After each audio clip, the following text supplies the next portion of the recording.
everybody. I'm Caitlin, and welcome back to On the Trail, the show where we talk all things hiking and backpacking. Today's episode, we're talking about the New Hampshire 48 with this week's special guest, Ethan Mello.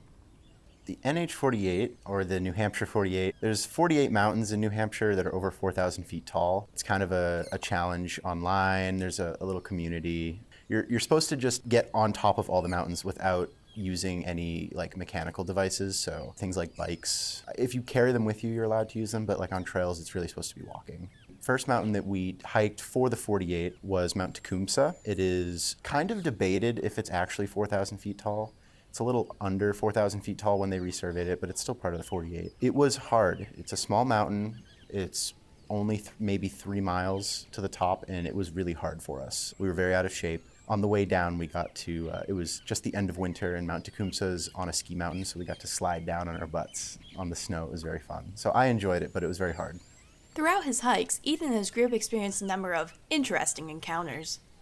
We met a lot of good people on the hikes. You don't really stick around a lot. We tend to hike pretty consistently and quick, so we never really got to stick around with anyone. But I've met a lot of good people, a lot of interesting characters. Appalachian Trail ends in Maine, so we saw a lot of those people on the Appalachian Trail when we were hiking. And they were very free-spirited, didn't have a lot of money, and were just extremely motivated. And by the time they hit the White Mountains, they were done hiking. It's some of the hardest mountains to hike because, especially out west and down south, they do a lot of switchbacks.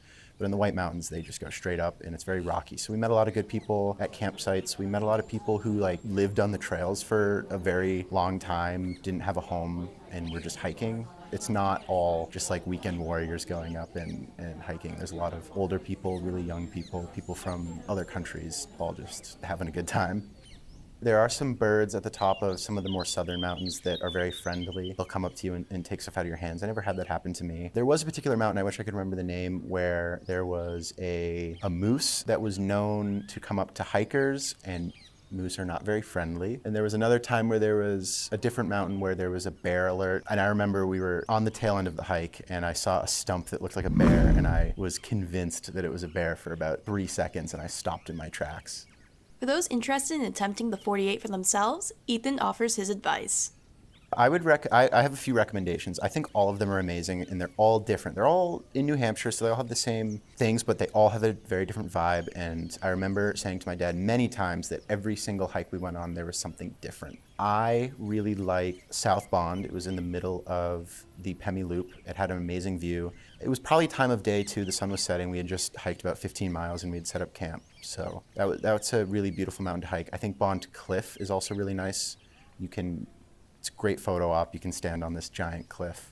A mountain that's not part of the 48, but I would recommend to anyone thinking about hiking in New Hampshire is Mount Cardigan. It is just under 3,000 feet. The top is completely rock. The last 500 feet is all rock.